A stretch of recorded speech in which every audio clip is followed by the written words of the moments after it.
Okay, so sorry for the halo on top of my head. Just a quickie.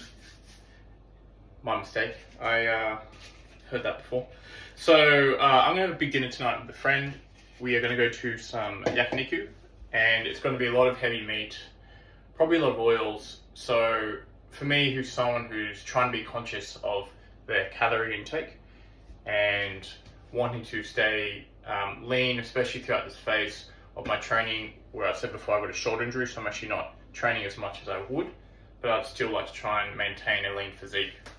So I know dinner is going to be higher in the calories, and as I've talked about in a previous video, if we're looking at this in some form of budget, over a day, over a week, over a few days, however you want to look at it, I'm going to have a lighter meal today, just one meal before the dinner, and that's going to kind of also consist of quite a big batch of a vegetable, or multiple, but for me just singular for this one. So I got quite a big batch of shredded cabbage here, disgusting, I know. Some soft tofu, which is actually quite low in calories, and something I've been really enjoying, and is also a probiotic, so they're hopefully is good for my elgato, is some natto.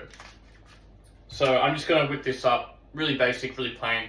I luckily have plain taste buds. For you, if you want to make this a bit more exciting, you can add an array of herbs and spices which are extremely low in calories but bring a bit more flavor into it, like juice of lemon or lime, some type of vinegar such as balsamic vinegar as well. Really, really good. Again, add more flavor, low in calories, comparative to other dressings such as like oils, which aren't bad, but I just want to be more calorie conscious, especially today because I know my dinner is going to be quite a heavy one.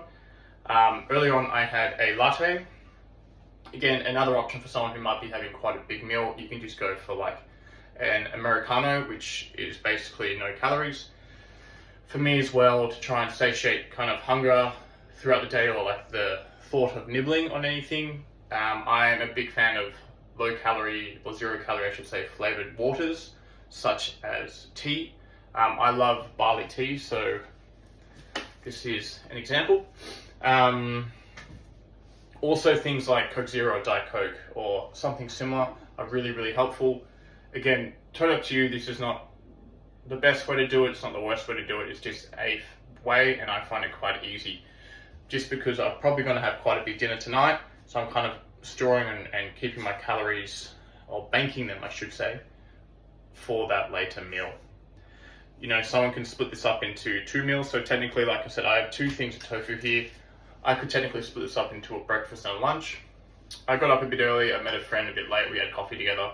So this is kind of my brunch, as appetizing as that sounds, I know. But again, just an option. So I think the kind of takeaway here, guys, is to try and be conscious of what you're eating, especially if you're eating out, and then how can we kind of even that distribution of your calories throughout the day, throughout the days, throughout the week. Again, I've talked about this before, it's kind of like looking at like a financial budget. Some days or some meals you might spend more, some days or some meals you might spend less / eat at home. Where you can kind of control what you're eating a bit more and make maybe more health conscious choices.